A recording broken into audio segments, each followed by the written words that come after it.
I'm Brian Herring, and you're watching The Legend of the Traveling TARDIS.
Hello, and welcome to the Legend of the Traveling TARDIS.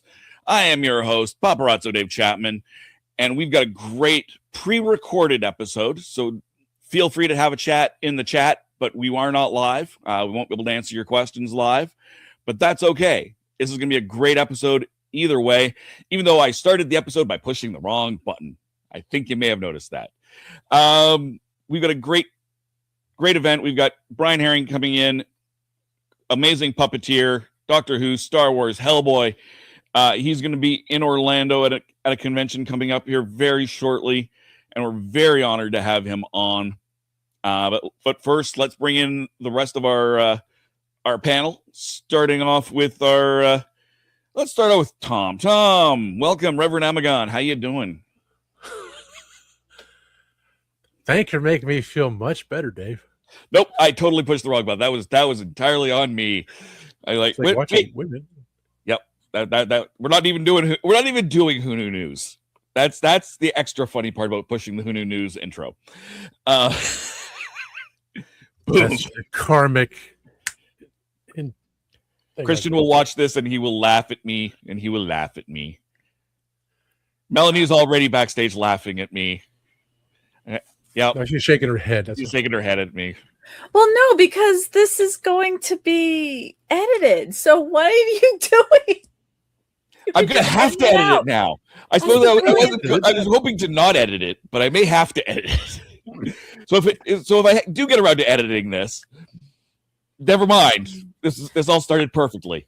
We're professional. We're professionals. It's fine. It's absolutely great. Hi, everybody. Hello, fellow Whovians. I am excited to have our guest that we're going, an amazing performer. Oh my Lord. We were looking at, we were chatting before, and I was looking at a CV and just, I've got some questions. It's gonna be a great interview, guys. It is. So we're not doing Nostalgicon. Go to Nostalgicon. Nostalgicon. That's what it was. I lost. It's been one of those days. It's in Orlando. We'll share the dates and everything, and that way you can, meet our guest live and in person and throw money at him for all the things. Exactly. Fund his Disney trip. There we go. So we are not doing Who Knew News, but we've got Gadget here. Hey, Gadget, how you doing? Gadget is on mute. All right. Sorry, guys. It's been trying to make sure I get the right birthdays and everything since we're not doing news. But I did send you guys this before because it relates to what we're dealing with today. And that was at New York Comic Con a couple years back with BB-8, the cutest little puppet that I have ever seen. And it was following everybody around. Pretty cool and stuff. As droids do. Mm-hmm. And let's get into these birthdays because... let's start with, how about David Warner? I know he passed away in 2022 at the age of 80, but he would have been 85 years old 2 days ago, July 29th. And you all know him from Tron, Time After Time, The Omen, Time Bandits. Very versatile actor and just all-around sweet person. And we might have some behind the scenes with our guests today and everything. That man scared the dickens out of me when I was a child. Absolutely. And then you find out he's like the most wonderful, wholesome, kindest man in the world. But yeah. Which movie was it again? Oh, pick one. Any of it? No, I got Tron and Time Bandits got me. Yeah, no. okay. I'll give you Time I have Bandits. childhood trauma from that movie, even though it is absolutely a personal great one. But anyway, I've got Tron on VHS right now, so I'm all set with the Disney logo and everything. But yeah, the sweetest person playing the most craziest bad guy, or is he really a bad guy? Because you never know. But sweetest person, and it's sad that he did pass away, but who knows what he would have been doing lately. But he did have a minor role in Shakespeare's A Midsummer Night's Dream that was directed by Tony Richards for the English Stage Company, and had a career from film and television that spanned in 1963 with his film debut as Bill Phil in Tom Jones, and 1965 starring as Henry VIII. If I'm reading it Henry VI, sorry, on BBC television version of the RSC War of the Roses cycle of Shakespeare's historic plays. So very versatile actor, and check out his stuff because you guys are missing out on a lot if you don't know most of his plays, because they were really good. I used to watch them on PBS here. And our next birthday is William Anthern, or as the bad guy in Ghostbusters and everything. He basically is 79 years young yesterday, sorry. I'm just looking at everything on the fly right now because like I said, we're not live, and this was last minute, so I had to do this really fast because I still wasn't sure if I was going to be able to attend, but I was able to. And most of his memorable points is when I first saw him was in Real Genius as well as Ghostbusters, but he has a lengthy career spanning decades, from his earliest role as, I'm just pulling it up right now because he's got a long list. In 1972, The New Centurions. And then he was in Class of 44, The Sugarland Express, Day of the Locusts, and Independence, and further on and further on. So very versatile actor but most of us remember in our age group for Ghostbusters, and basically him just being the reason why Manhattan got all messed up and everything. But the one person I do like to talk about, she would have been, it's sad, she would have been 94 years old and everything. Nichelle Nichols. She trailblazer, didn't know she wanted to do Star Trek. She didn't know if she was going to stay on it, but Dr. King told her to stay because she would be a perfect representation and everything, as well as she's a singer. She did stuff for NASA. But guys, check her out and everything because wonderful woman. And it's sad that she passed away because of everything. And not going to say why, but I just really hope that you guys understand that a lot of women, we thank her because there was some hidden figures, and I'm hoping that she was part of that too. So that's it for birthdays. We don't really have any news. We'll save that for Tuesday, but like I said, it's spur of the moment, fly of everything, not really ready for stuff. No problem. That's our birthdays. Yay! The one thing I will bring up for news is we've hit 125,000 subscribers. The only thing I'm hoping that 4 does not drop. No, you never know. It is the waves of YouTube, but we've broken that 125. That's great. Thank you all, everyone who's watching us. We appreciate you all. Say hello in the comments, even though we're not live on this one. Say hello in the comments anyway. Feed that YouTube algorithm. And now we get to the heart of the show, the reason we're all here. Let's bring in our very special guest. Brian, how you doing, my friend? Hello, good. Well, it's good evening here. How it is where you guys are, but it's about 20 to 11 at night here. So good evening, everybody. Nice to meet you. Hello. Yes, and we're so glad you were able to come on. It's been thank you for having me.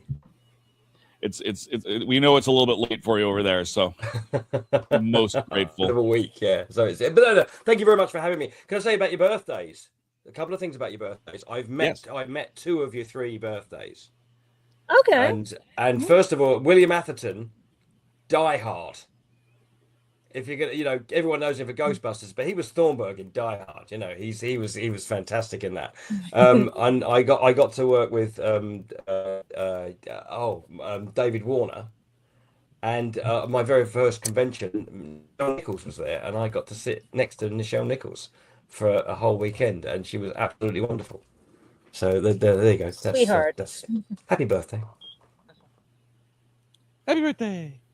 Excellent. It was a conversation stopper, wasn't it? Sorry. No, not at all. It's always fun because to hear what when people meet each other and the degrees of separation and stuff. It's always David Warner was a huge hero of mine anyway, and then suddenly I got to do an episode of Doctor Who with him and Liam Cunningham, and it was the Cold War episode. And we were just myself and two other puppeteers, Andy Heath and Dave Chapman. We were just going, "It's David Warner. It's David Warner." It's like, yeah, not. And by the way, yeah, I know Dave Chapman, and you're not him. We're like, "It's David Warner. It's David Warner." It's like it's Evil from Time Bandits, and Sark from Tron. And I kind of sidled up when we finished, and absolutely fanboyed him. And he was really lovely, and I couldn't have been a nicer man. And I mentioned Time Bandits, and he went, that was a movie. It's like he waxed lyrical about Gilliam, and just was generally a very, very cool man. And they say you should never meet your heroes, but that's not necessarily true, because he was one of mine, and he was brilliant. That's the extent of my David Warner story. Hey, it's a good story. It's fun. So. You said you've had a busy week. Yes. What are you doing? Let us all in. I am filming something franchise based that I can't tell you about. Oh. But it's something I've been a fan of for many, many years, and I'm very happy to be involved in it. And you will all see it next year. Okay. Those damn orders, right? Yep. I have a non-disclosure agreement you could choke a donkey on. So hate those things. But it's great, and it's lots of fun, and it lives up to everything that I hoped it would live up to, and it's very good. So there we are. Now let's move on. Yes. To be fair, I knew that was the answer, but it's gotta do it. Exactly. Melanie, I know you have a whole whack of questions, so why don't we start with you? You said you had a big gaggle. Okay.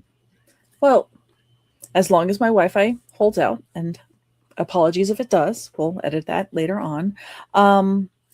I know that you've performed a lot with Doctor Who, and have worked with many of the puppets like the Beep the Meep and then the Goblin King.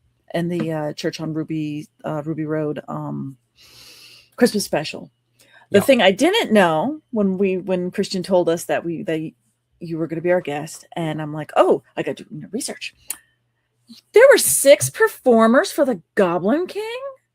How do you perform that? How do you not step on each other? How do you work in concert? Just how?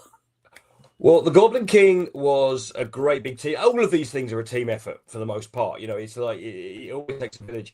And the Goblin King was a very, very big puppet. It was very much, again, built as always by Millennium Effects. It was very much reminiscent of the original Jabba the Hutt. So we had a guy doing each arm. So that's 1, 2. Then there was someone in the belly, 3. Somebody on the bottom jaw, 4. And then someone in the head, which is 5. And then I was outside with a remote control, and I had control of the ears, the eyes, and the nose, and I was vocalizing on set. So that was the 6. So the guys were all crammed inside this thing. They went in through the back end of it. That in itself was fun to watch. And they would all just kind of get cozy. It was very hot and very uncomfortable, and they did a very, very good job. But they've all been with each other for quite some time, and you just kind of get used to it, and you just think cool thoughts. And they're watching it on a monitor from outside, so they can see what the camera sees, and they coordinate accordingly. So they perform as they go. Each one knows what his part is. You get a bit of rehearsal, and on you go. Is it difficult if you're being the as you said, the ears, the mouth, and you're doing the vocalization? Mm-hmm. So is it hard as you're acting this scene that since you're not really in that point of view of where you are, but are you basing it on a monitor? Are you trying to think, okay, I'm actually over here looking at who I'm acting against? How do you insert yourself? we all work off monitors. Sometimes with something like that, you just eyeball it and you stand in the corner and make loads of noise. They were piping me through a speaker system so they could all hear what I was doing. And the guys was kind of taking their cues from me, but it was kind of a back and forth as well because they were as they were moving around, I was kind of vocalizing that. So if it was going this way, and then they could hear me breathe in, so they knew I was going to bellow. And we rehearsed, so there was lots of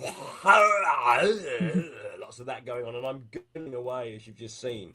If you see, I don't know if you get the Doctor Who Unleashed thing there that the BBC do when they were making the show. They would do a documentary of each episode, and there's footage of me doing the voice for the Goblin King, and they were filming that, and then they would just cut to the crew looking at me like I was just an absolute idiot. So it's no way for a grown man to make a living. I know that much. And so we would just rehearse it, and you just get used to each other's rhythms, and we get more than one go at it. So it all comes out well in the end. And then also there's a bit of digital work being done there. So they take what we do as a basis, and they'll kind of go in and tweak little bits and pieces with it. So it's a huge team effort. Right.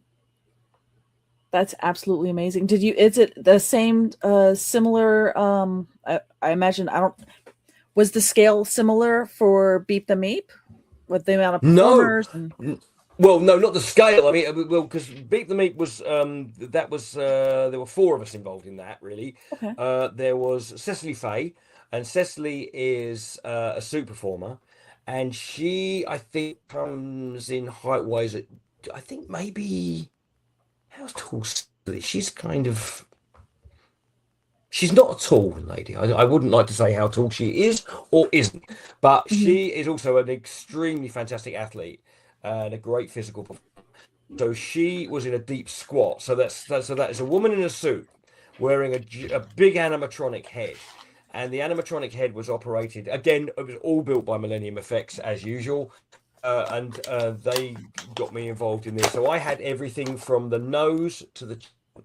So I had the mouth, the nose, and I laid down all of the Meep's vocals on set. So I would play the scene with David and Catherine and everybody. So they would talk to the Meep, and my voice would talk back. And as I'm doing that, I am performing the mouth, and so the lip sync matches my voice. Also with me was Moore, who works with Millennium and loads of other things. So he had the eyes and the ears. The eyes, I think, were mainly replaced digitally because the head was so big and the eyes were so big, they couldn't put a blink into it. So they did a digital blink, and a lot of the times, if they're going to do a digital blink, they'll replace the eyes. And Gerard was on the ears as well, so he was taking cues from my vocal performance and Cecily's physical performance. So that's the 3 of us there. And Cecily has got me in her ear, so she can hear the dialogue that's going on outside, and she can hear David and Catherine and everybody else, and that's being fed through this earpiece.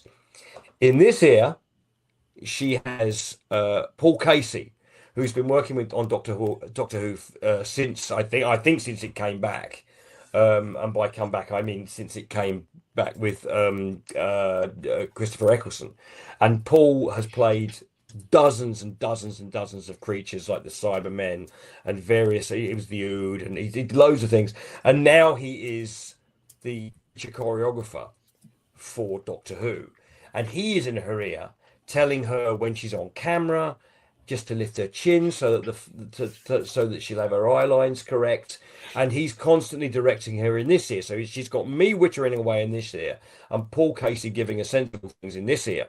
So that then takes it to, so that's Cecily, me, Gerard, and Paul, and then the 5th member of the team. I said there was 4. There were 4 of us on set, and then in comes Miriam Margolyes. And so Miriam goes into a studio, puts that wonderful vocal performance lays it over the top of mine. She matched a lot of my vocal work to start with that matched the lip sync, and then when the Meep spoiler alert, everybody, look away now. When the meat becomes evil and the big grin came in, a lot of that was digitally replaced, because if you have a mouth that big, you can't get it to kind of animatronic wise, you can't get it to make those lip shapes. So the digital guys came in, and they were another part of the invisible team who come in and just augment it as they go. So it was a very, very big team, but a very different process from the Goblin King. That's amazing. Seriously, that's just, it's so neat that you have to work as a team to approach your performance if you're acting.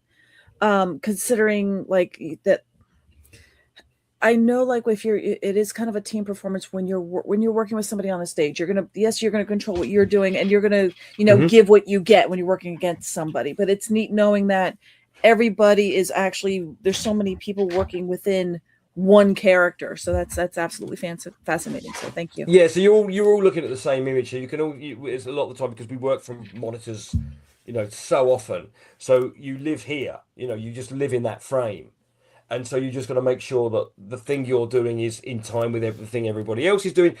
Oftentimes you get rehearsal, sometimes you don't, and then you hope that the people that you're working with. We've a lot of us have all known each other for years, and so you know each other's timings and that kind of thing. So you kind of know when people are going to move, when they're not going to move. When you do get a certain amount of rehearsal, but sometimes you get a lot more, and sometimes you have to kind of leap in straight into the fray, because a lot of these things now that they don't have the time. But so you just kind of trust each other, and you feel each other out, and you just, there are lots of little teams going around that work together quite regularly. Awesome, thanks. I got a question. What's going to happen to puppetry when AI takes over? I don't know. There you go. I don't know, but I do know that I was a puppeteer when CGI was going to take over. And when Jurassic Park came out and everybody went, that's all CG, there'll be no more puppets. And that was 1993, wasn't it? 1994? 94. I was around then. I saw it get quiet. I then went into kind of digital motion capture, did some of that. And we still had performers performing, but we were performing digitally. And then it came back.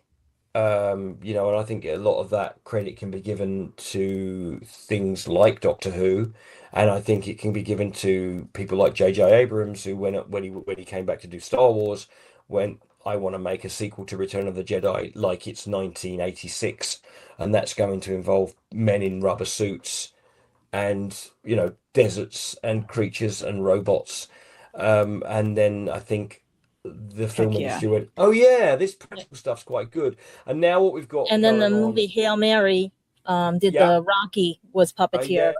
I was involved in Project Hail Mary. I was part of a very large team of puppeteers on that one, that brought Rocky to life and brought Armando, the medical arm. I think a lot of people don't realize that's not a robot, that's entirely puppeteered. All the way through, there's like amazing mechanisms and guys with rods in grey suits that have all been removed from it. So I don't really know what AI is going to do with this, but I think that ultimately we'll see performers performing. I think the pendulum will swing as it did with CGI, but it will all swing back, and I think it will take over for a bit, and then we'll see what it can do. And I think these things will be tested as they go along, and I think as people and as humans, we like to see a story, and whether we're hearing stories about ghosts around a fireside, or we go to the movies and we're watching Avatar, we still like to see stories, and we like to hear stories, and we like to share stories. So as long as those stories are appealing and they are human stories, even if they're about aliens, all these things are fundamentally about about us, then I think we'll continue to make them, and whether puppets, I think puppets will continue to do that, because there is an immediacy you get with puppets that you don't necessarily get with computer generated images, or I don't know. We'll find out as we go. Obviously I'd quite like to keep my job. Practical Shocking. effects always win out, I hope. Yeah, I mean there isn't, but I think it's important. There is kind of a big backlash against CGI at the moment, but you couldn't have done BB-8 or Rocky and Hail Mary without CGI help. Right, And to enhance, we have a right? great marriage at the moment where you go, there's going to be a rod coming off of this thing, and the visual effects supervisor goes, don't worry, we can get rid of that and the 5 guys standing around that rock with legs. And then when, you know, with the guys, the guys over the CG, the guys, I believe it was Framestore. If that's wrong, I apologize. You know, they work with the practical effects on Hail Mary to bring you that wonderful thing. And it was, again, it was a very, very big team effort with that show generally. And then when you take every tool in the box and apply it to something and make it great, then you end up with something that is great. If that sentence even made sense, I don't know. It Hello. did. Maze. Hello, Brian. Hello. Glad I could join you. Hey, welcome. Where have you been? Meet Christian. We've just been killing time. Till you got here. There's a real job paying me sometimes, so I needed to. Somebody like it's like somebody's got to pay the bills for this show out there. Exactly right. And I think you're onto something, because you know there's sometimes I like to watch the old Clash of the Titans. I do want to see that claymation for Harryhausen. Yeah. And I think there's something to be said about puppetry, because there is a style that CGI will not replace, in my opinion, on that. There's something about puppetry. That's why I collected rabbits. I think there's something to it that CGI is not able to fill in. Now, like you said, I think what will happen is you're going to keep some puppetry, and then the rest of the blanks are going to be filled in with CGI. Well, That's I mean, my that's opinion. that's already. That's what I'm hoping too. Yeah. Yeah. I Yeah. mean, like the story of like Coffee Shop of Horrors. Yeah, I did it, Melanie. I did a plug out there.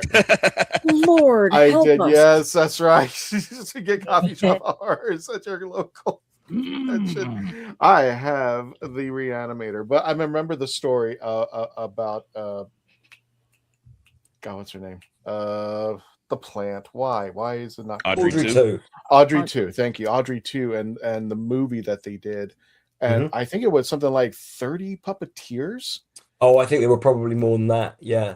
I think there were quite a number of puppeteers, and I just remember, you know, one person would just have a lever, and that's all they did was this one leg would move up and down. But I mean, if you see it in harmony, it's just like you can replace the orchestra, but you can't replace the music, the musicians, and all that. I mean, it's something to be held to see something like that, and I don't think CGI. You know, maybe AI will probably go down the line, but I don't foresee that being a replacement to puppeteers. And I think there might be some enhancements to where puppeteers and CGI will work together. But that's just my opinion on that. Yeah, well, yeah. I mean, we already are. I mean, it's the project I'm on at the moment has got, you know, a lot of CGI and a lot of practical stuff, and they can do things that they can help. They can each help each other bring something to life. And you know, I think, you know, there's a bit of it. I don't think it's snobbery. There's just this weird backlash, and people are like going CG bad, practical good. But a lot of the time, you're seeing practical, and you when it's invisible CGI, you don't know it's there, and you're just going, I'm looking at something on the screen, it's working for me. Is it telling the story?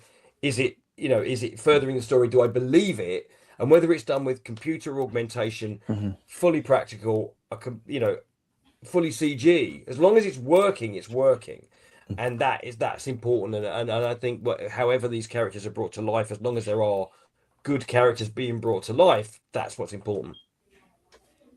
And you've brought a whole lot of those characters to life yourself. Is there, in your very long and illustrious career, is there something that you really love? Do you have a favorite character? Yeah, BB-8, without a shadow of a doubt. I was 7 in 77, so I was the absolute target audience for Star Wars when it came out. This was years before it was called A New Hope. It was just called Star Wars. My dad took my brother and I to see it in our local cinema. I was 7 years old. I fell asleep for the last 10 minutes, I think, because I was tired. But it changed my life. It blew me away. I was obsessed. I had the slippers and the drapes and the pajamas and all the toys. I still have all my toys. And I had a school report card go home when I was 10 that said Brian's obsession with Star Wars will lead him nowhere and he should concentrate on his academic studies. Well, I didn't, which I don't recommend as a career choice, but I didn't. And here I am now talking to you, some 40 odd years later. It was just, I decided that is what I didn't necessarily go, I must now be a puppeteer, but I'm like, oh, I want to do that. That's cool. And then, jump forward to 2013 and I get a call, from Neil Scanlon, and now I've been involved in 1, 2, 3, 4, 5, 6 Star Wars films. So that's good. And I don't take that for granted because it changed my life completely. And I loved it, and hopefully we'll continue to love it. And it was amazing. So BB-8, I was, when I got involved with Star Wars initially, I thought, well, it would be nice if I could be in it as well as just kind of be the puppetry consultant. Wouldn't it be cool if they made an action figure of something that I did? And I was teed up to play one of the kind of the background aliens. And then while I was working on all the consultancy stuff, this round robot design started coming through the creature department, and then I did a little bit of R&D with that with Neil, and then suddenly that's it. And myself and the other Dave Chapman, we wound up performing BB-8 with a team of guys, and it was amazing because I wasn't just slightly involved. It was that droid was all the way through the movie, and then became very, very popular in its own right. And I'm immensely proud of it. And then also nothing had ever been done quite like that before. So that was a really interesting thing to kind of develop that with Josh Lee and Matt Denton and Josh Flanagan and Jake Lunt and all those guys that kind of were the geniuses that brought that to life. And I got to run through the desert with it. It was a huge amount of fun. Beep at Daisy Ridley for 5 years, whatever it was. I don't take that for granted. And BB-8 was definitely, what's your favorite? That one. I just like the fact that you said, I've been in 6 Star Wars films like it was Tuesday. Well, it's out of jealousy. That's all it is. Well, the thing is, though, whenever you get to start a story, we were on the Millennium Falcon. It's like, I'm fully aware who gets to do that. I'm from a place called Harlow in Essex. And growing up there, I grew up in a great community theatre. I had a brilliant youth theatre, and if you'd ever said to 14-year-old Brian, you're gonna be working with Harrison Ford and Ryan Gosling and all of these wonderful amazing actors, I'd just like, well, wouldn't that be a fine thing? And it turns out, yes, it is a fine thing, and I'm very, very grateful. It's cool. And the thing that I always think about is that if I can do it, you guys can do it. That's the thing. You just got to focus. You got to be in the right place at the right time. But I kind of worked out where the right place was, I suppose.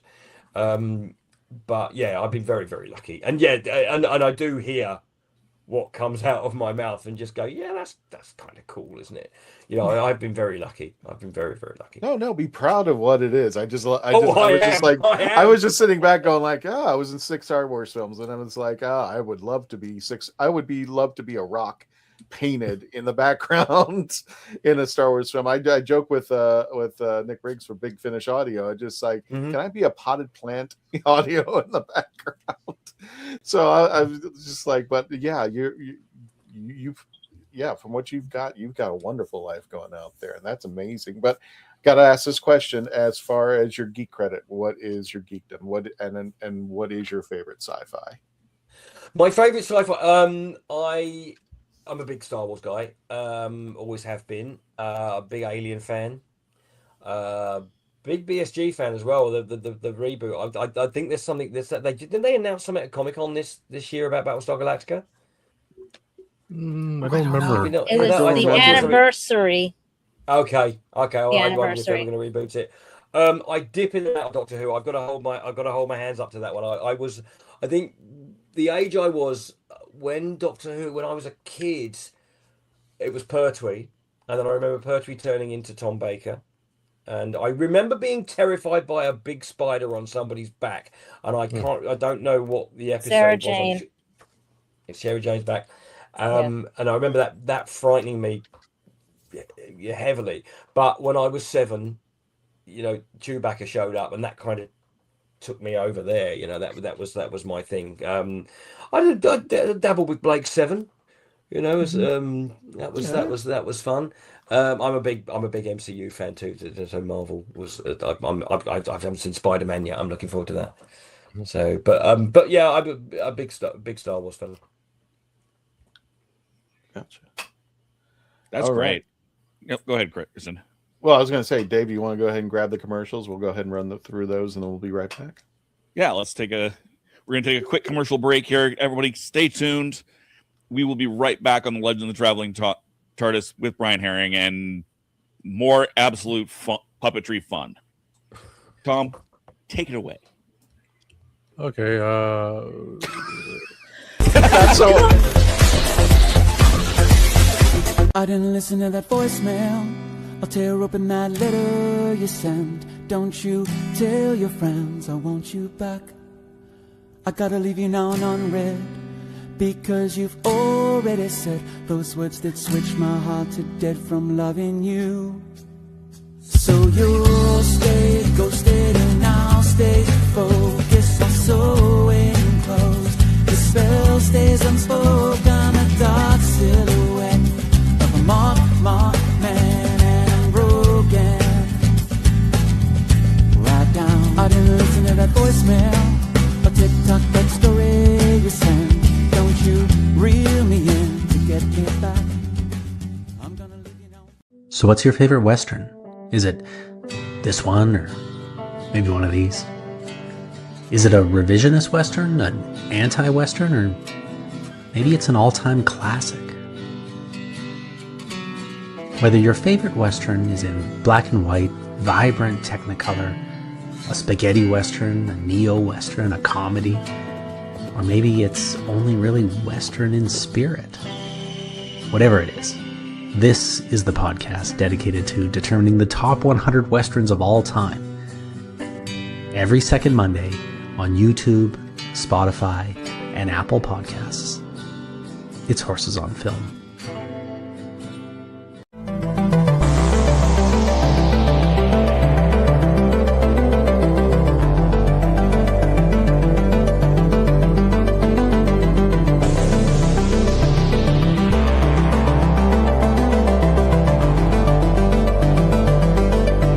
Are you tired of toxic fandoms? Do you wish we could go back to being happy? So do we. We created the Happiness Patrol to get away from all of the toxicity in fandoms, in life, and so we decided we wanted to do a show about something that makes us happy. And in our second season, that's movies that make us happy. So join myself, Cameron, Scott, Jessica, and Melanie on Happiness Patrol at youtube.com/@happinesspatrolshow.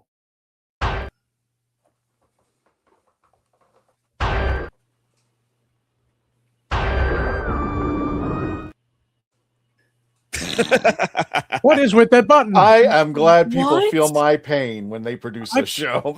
I pushed that thing 3 times and it did not go. What is, I'm not touching. I'm not touching. what's I'm with not your touching coffee it. button?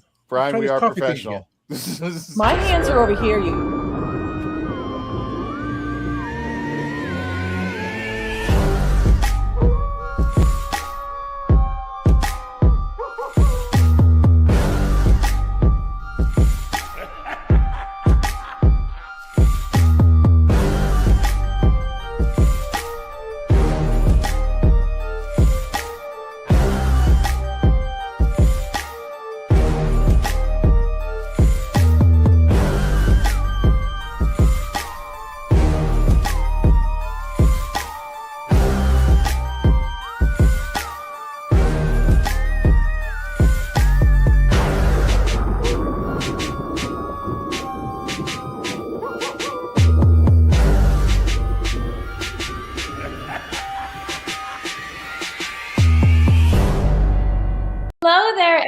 everyone. I'm Ashley Eckstein. Most of you may know me as the voice of Ahsoka Tano and also the founder of WHOniverse. And this is the Legend of the Traveling TARDIS. And we're back for real this time, I think. Oy. We're back for real now? Christian's Chris is eating sniffing the coffee. again. I'm sorry, I haven't had a chance to make it, so it's fine. So, by the way, Melanie, we're announcing right now with the Coffee Shop of Horrors, we are going to have at the first stop when we mention the conventions at the end of the show. Our first stop, which is Epic Verse, we're going to have 5 new flavors that we haven't sold before at the booth. So, and one of them will be, of course, pumpkin spice. So We're getting into that season. We are getting into that season. So where Americans go nuts for pumpkin spice everything. So big apologies to Brian. Sorry, I work for a living. Welcome back to the Legend of the Traveling TARDIS. As I tell them, this show doesn't pay for itself. In fact, I think we're the only Doctor Who talk show that can safely say we're sponsored by barbecue sauce and coffee. I think we can safely say that. We love food. I run on both of those things. Yeah, you go. See? Yeah. Now, remember, Ryan, this is very important. When you go home, pack your ranch dressing in your check-in luggage. I've been coming in and out of that country for quite some time. I was fully aware of ranch dressing before the World Cup.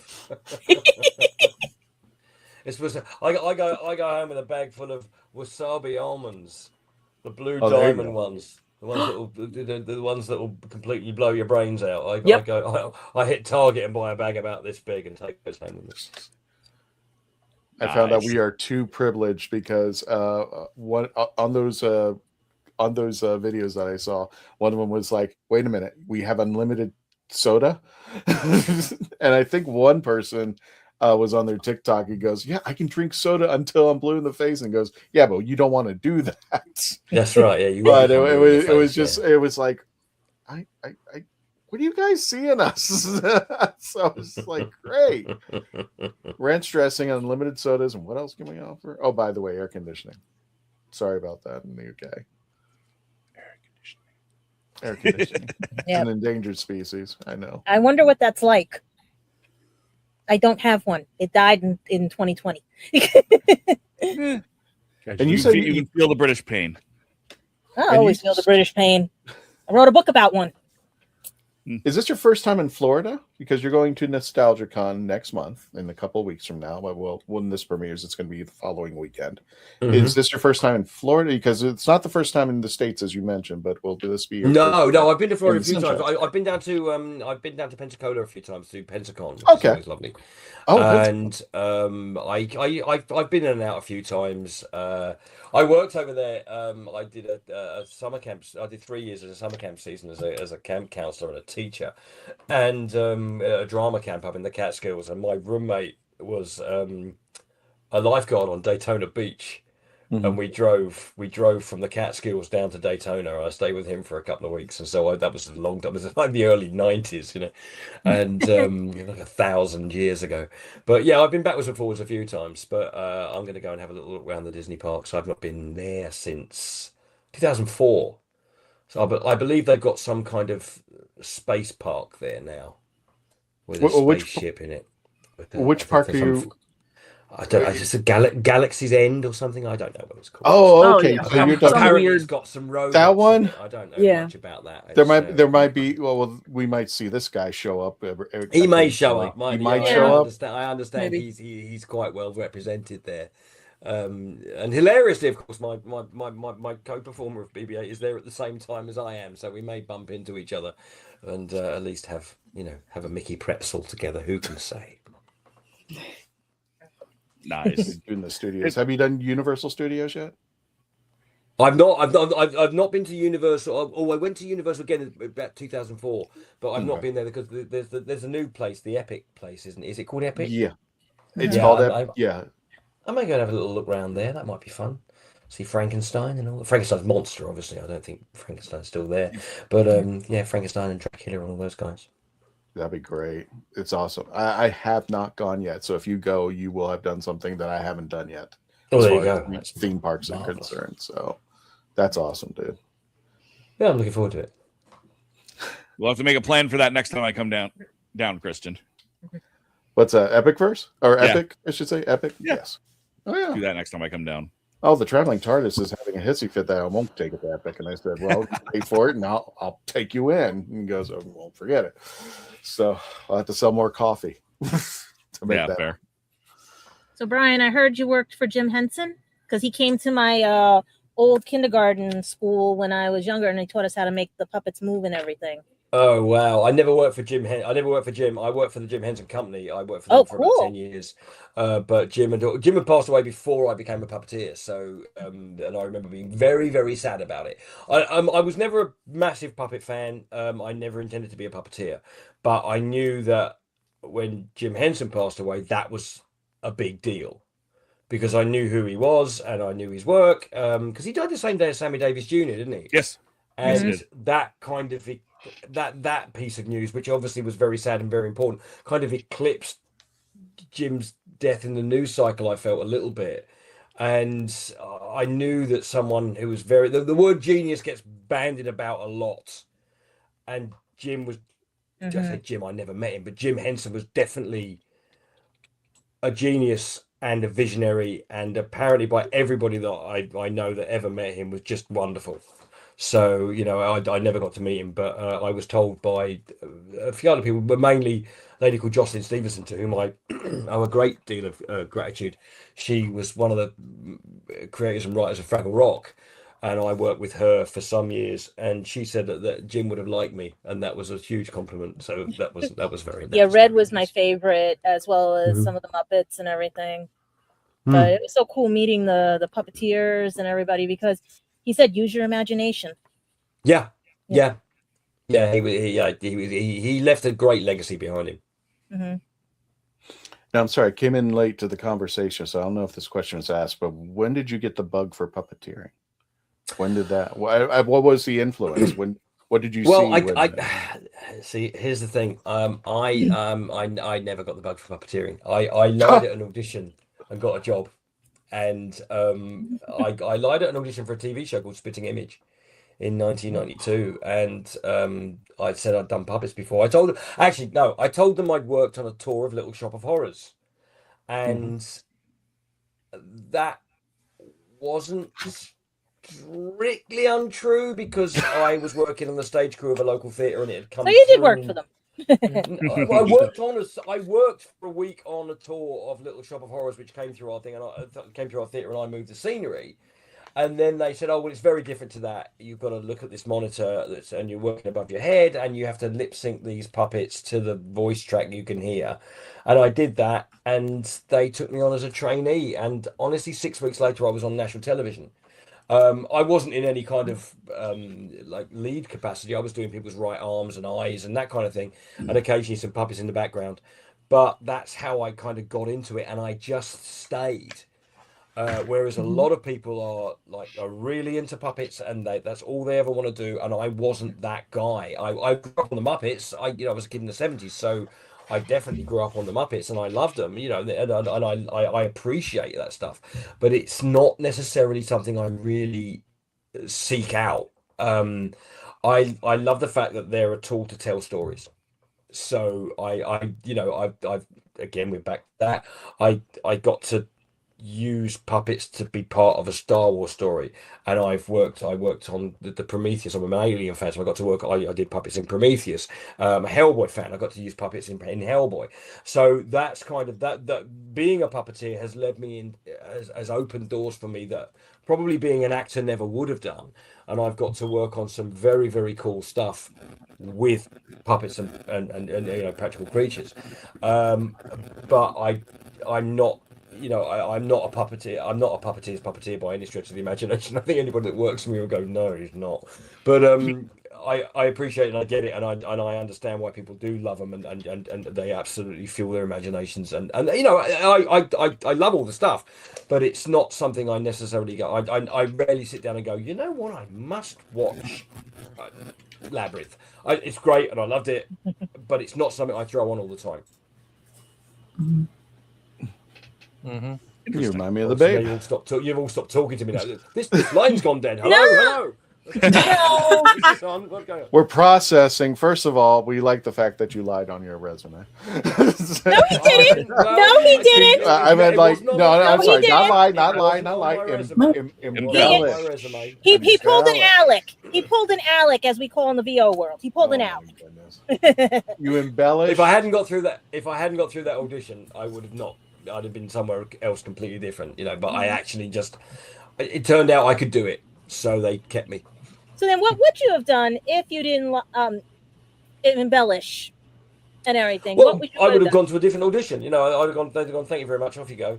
And then I'd have gone back to acting and writing and working in the theatre as a stage manager. And I was doing some stand up at the time, and I was just jobbing around. I grew up in the theatre anyway. My mother was she was a wardrobe costume builder when I was born. And so I just kind of didn't think that you would do anything outside of these crazy buildings that had loads of seats in them pointing one way. So I just kind of kept doing that until I was working. You know, I was just bobbing around. I was doing little children's theatre tours and just making my own work and doing little bits of tiny parts on television, extra work, that kind of thing. And then I got the Spitting Image job. And that was that, and that's been me since '92. Yeah, it's really weird. I'm working with people at the moment that weren't born. Working with puppeteers at the moment that weren't born when I started doing it, and it makes me feel really old. There you go. Oh, no.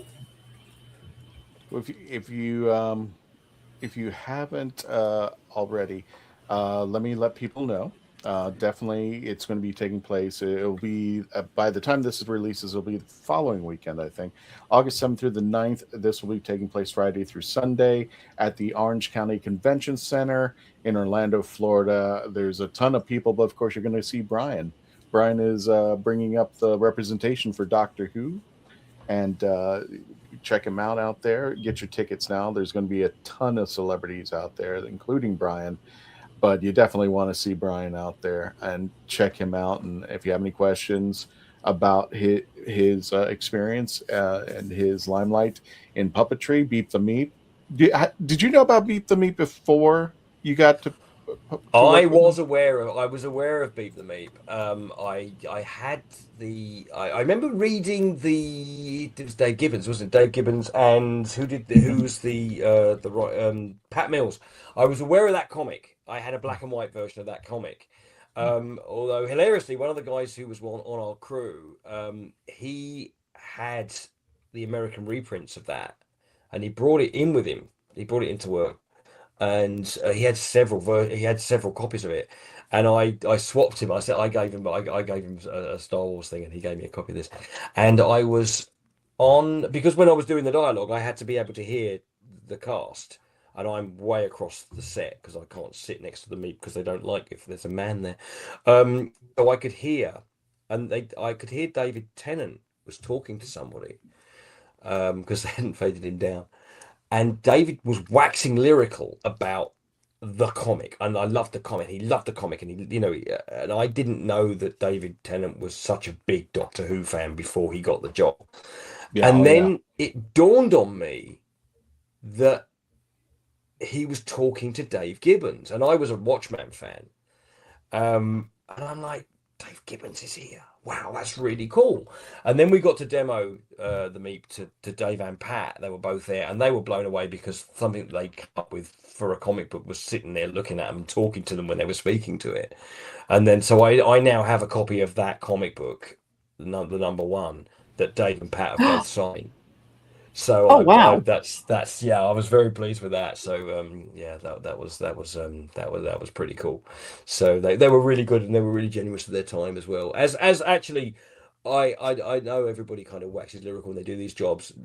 David Tennant, just an amazing actor, and I don't know, you guys are a dedicated Doctor Who podcast, so you probably already know this, but Doctor Who's a very difficult role to play because you're constantly, especially with the way that David did it, he's constantly running, always always moving, always delivering some of the craziest, most difficult dialogue, and playing with props whilst talking to something that's got like I don't know, a microphone for a face, and taking it all completely seriously and believing it all, and it's no mean feat. And he was just brilliant. He led that whole cast from the front, and he was really inspiring to work with. He was absolutely brilliant. And undoubtedly, he's only taken the role 3 times. So I'm Yeah. like, I tell you, he Yeah, never right. runs out. He never runs out on that. No, he's great. Cool. Tom, you had a question for Brian. Yes, it's you're just a smidge older than I am, because I also saw Star Wars back in '77. I was looking at, my brain switched over. What do you collect? Because you see me, I got so much things behind me, and that's not even the tip of the iceberg. But I'm looking at your room. You have a little shop of horrors in the background, something else on the desk. What do you have on the side of your wall? Well, okay. So the stuff on my walls, there, some of it's stuff I've worked on. There's some of it Star Wars artwork. I mean, these are US Postal Service droid stamps. What else have I got? I've got a 28 weeks later poster up there, which I worked on. The Little Shop of Horrors thing, with the exception of the one you can't see, which is the Broadway production I saw some years ago. I mean, I've done that show 10 times. So I've been constantly involved in that over the years. I've got some signed film posters you can't see. I've got a Ridley Scott signed Blade Runner poster there. I've got a lovely picture of Carrie Fisher that she gave me. There's stuff, a lot of the stuff in here. The thing back there is the Jaws Lego, the 50th anniversary Jaws Lego set. That's the oh god, that's the orca and the with Jaws at the back there. Jaws and the orca, and it's in a nice box. What do I collect? I don't collect as much as I used to. I do have all of my 70s retro Star Wars figures. Well, they weren't retro then, of course, but I have all of those. And my mum was really cool because she let me keep the boxes. So Oh, all wow. the boxes lived in our loft for forever. The toys have all been played with. I mean, I kept them in fairly good condition, but they have been played with. But I also was the kind of kid who kept. I knew where all the guns were, all the capes were still intact, the lightsabers still have all the tips, and I also kept them in a box that was sealed for 30 odd years, so they haven't faded. So they're all in pretty good nick. I've got like the cardboard Death Star that was only in the UK and Canada. I have one of those I still have the box for that. All my stuff is Palatoy. Kenner. There was this mystical company in the UK called Kenner, and we didn't know what that was. And they would give us a catalogue with the Palatoy stuff that was the Kenner stuff, and it's like, well, our X-wing doesn't light up. What's this about? It has no noises, because I mean, you've seen this documentary, I'm sure, about how they kind of retooled a lot of the stuff in the UK. But occasionally we get stuff that you didn't get in the US. But I wanted that Death Star tower like you wouldn't believe, but I never got one, and I kind of don't want one now because I never had it as a kid. And I think I have most of the original figures. I don't have all of the last 17, is it? And I never had them as a kid, so I'm not looking to spend that kind of money to get them. But I am. Oh, that's something I do. Oh, there you go. That's what I do collect. I've been collecting the new Hasbro retro Star Wars figures, because there's normally only about 6 or 7 in a wave, and you can get those, and I've got those, and that's fun. So they're very much like the ones I had as a child. So that's great. And I can't go down the rabbit hole of getting the new stuff because there's so much of it. I would just go mad and be broke. I do, however, have a big Lego Millennium Falcon in my loft that I've had for several years, and I really must sit down and make it one day. I think my X-wing or my ship is behind here, because I just went to go look and it's stuck down behind a box too and everything. So I'm like, I can't show you that, but it's I found it in the garbage. It was an X-wing, I think, for this big. Oh wow! Right. Yeah, someone threw it out. Fantastic. Yeah, Mhm. it's great, and I love the fact that a lot of this stuff. It's all. I mean, Star Wars has been generational anyway. I mean, I think I was 29, something like that, when the prequels came out, and now I'm meeting people in their 30s who were just the prequels were just the greatest movies they ever saw. And I know because I remember that when they came out and I was of an age where I thought I'm not sure these are for me. And now there's another generation that's come through, and then there's a generation coming in behind them that grew up will grow up with the sequels and the Mandalorian and that kind of stuff. So it's really nice to see that keeps going, and I'm sure it's the same with Doctor Who. I don't know if you have the same. I'm fairly sure you do have the same thing where people who are really into the old shows were kind of resistant to the new one. And then as that grows, that then gets its fandom, and every time a new Doctor comes in, that's whoever that not generational, but whoever the fans are of that Doctor, whoever their Doctor is, they're the one they always really like, and that always carries on. And I love the fact that Doctor Who is now what 62 years old, 62, Something like 63. that, yeah. 63, Jeez. yeah. And there are people now watching it with their grandkids who watched it with their dads. And I just love the fact that is still going on. And it just keeps telling, new stories for a new generation as they come along. And the themes are always the same. And I think it's great. I love the fact that this stuff it just keeps coming round and round and round again. And just that people just keep putting a fresh coat of paint on it. Definitely. It's such a unique fandom, Doctor Who and Star Wars, because exactly that. Every now and then it refreshes itself. Yeah. The sequence of those refreshings is different between the two, but that's something the two definitely have in common. Yeah. Yeah. But again, I think you say it's a unique fandom, but actually the more fandoms you kind of get to look at, they're all fundamentally very similar. Whether the Marvel fandom and the Alien fandom and stuff, and everybody fights amongst each other, and there's the whole no one hates Star Wars like Star Wars fans, but I think I could probably apply that to Transformers fans and Doctor Who fans, and yes. wherever you see this, the fans are the people who are the most critical of it, and they love it the most and drive themselves constantly crazy over it, because they love it so much. And if it's not quite what they feel it should be, then they get very upset. But equally, one group of fans who don't like something, for every group of fans there is that don't like something, there's another group of fans that absolutely adore it, and that's part of the fun of it. I think it's also more of a recognition of the of generations, where people are going to go, "That was my time," or Christopher Eccleston's the best Doctor, or Tom Baker's the best Doctor, and then it kind of just folds. But there is that continuity and that connection that when they get together, it is a father. So it's kind of like taking your kids to Disney World. The kid grew up riding Space Mountain. Now they're taking their kid to ride Space Mountain, but that kid goes, "No, Splash Mountain," or it's not there anymore. But Big Thunder Mountain's my favorite ride. Right. But they get to still share the experience in some form of fashion. Totally. Gotcha. I think Dave, are we coming to the end? I think we're coming to the end here. We've gone for a good hour. We've had a good conversation, even though I wasn't here for most of it. Some of it. Sorry, but, well, you can make it the real world. We've had a great time. Brian, what have you got coming up that you can tell us about? I know you've got stuff you can't tell us about, but what's coming up that you do have that you can tell us about?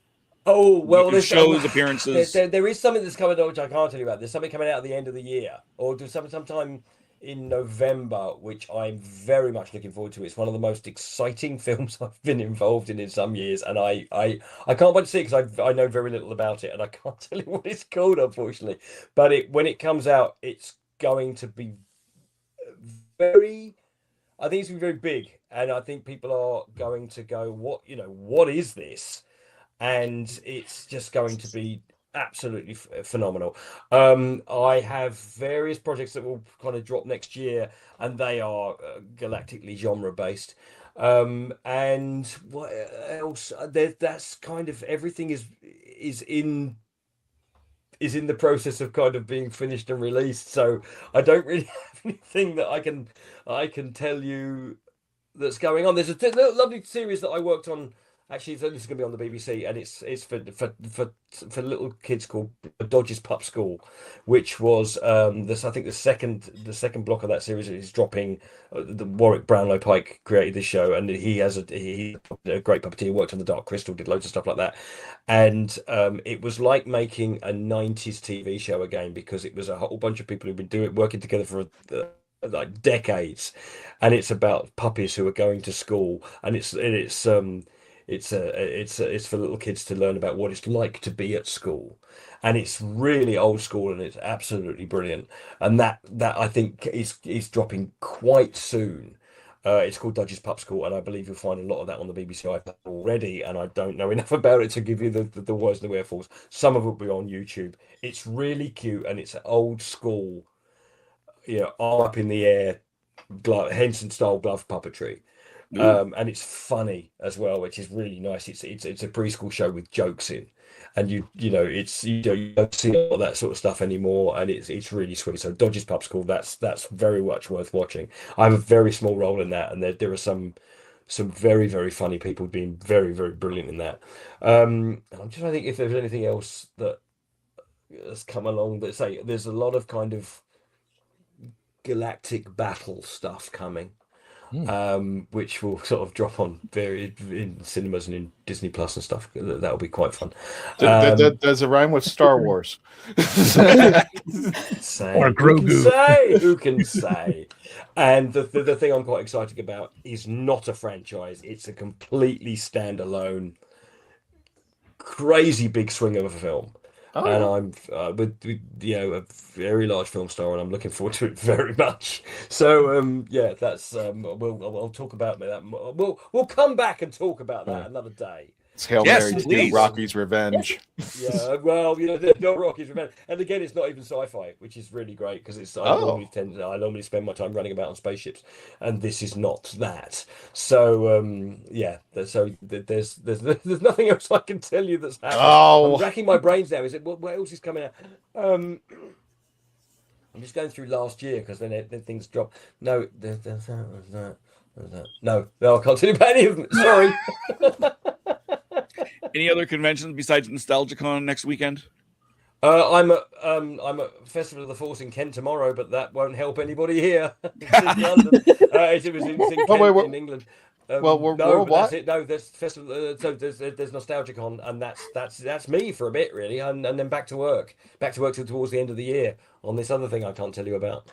Well, Brian, you can say what we are, because has anybody given the number yet for the subs? Has anybody? Yes. Oh, okay. Yeah, we did do that. Sorry, I did miss that. But Brian, I just want to remind you, we're worldwide. So if you want to talk about stuff in Kent or wherever, we got that many people who follow us, or at least have subscribed to us. So that's fantastic. Well, congratulations on having all that. But as I say, that was this morning. It is now 20 to midnight. Yes, and I will be up at 6 o'clock tomorrow morning to go to the convention. And so mentioning it now is kind of, that's not going to help anybody. Oh, I got you. No. I see what you're saying. Yeah, we're not live. All right, Brian, if you could stay after, we'll just go ahead and run through the conventions real fast. Of course, you can meet Brian again at Nostalgicon, which is taking place at the Orange County Convention Center. Don't forget, there might be a little fee for parking, but just keep an eye out for that. August 7th through the 9th. Of course, you're going to meet Brian and a host of celebrities out there. I think this is their first convention, Nostalgicon. So it's the same footprint as MegaCon, or I'm sorry, the same convention center as MegaCon. So a lot of our viewers, same thing with us, we've been and are familiar with the Orange County Convention Center. So I don't know if it's north, south, if it's west, but if you're not doing anything this weekend, go. Yes. And also, if you're not doing anything August 21st to the 22nd, free admission to Epicverse. This is their first con. We will be there at the Legend of the Traveling TARDIS. We're going to be offering again our coffee shop of horrors and our barbecue sauce. And if you just want to chat with us, by all means, we'll be there. Free entry, free parking. How can you beat that? It's going to be in Longwood, 522 Dog Track Road in Longwood, Florida. Wow, sorry, just got off work. And there's going to be collectibles, Pokemon, and I think there's going to be a bunch of cosplayers there too. And speaking of which, Melanie and I with the Daleks of Florida. And Brian, you got to check out these guys. These are wonderful. The Daleks of Florida, Legend of the Traveling TARDIS, will be making its appearance again at Ancient City Con in St. Augustine, Florida, September 25th through the 27th. Check it out.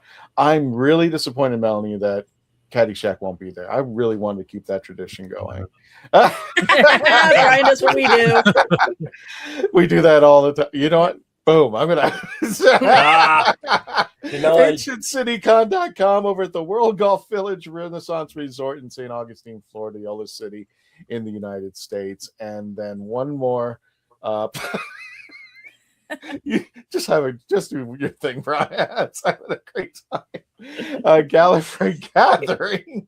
Don't forget your tickets now at parallelworldevents.com. The person who is running this event used to be on one of our used to be a panelist here at the Legend of the Traveling TARDIS. She just got married and she is sponsoring this event, Brian.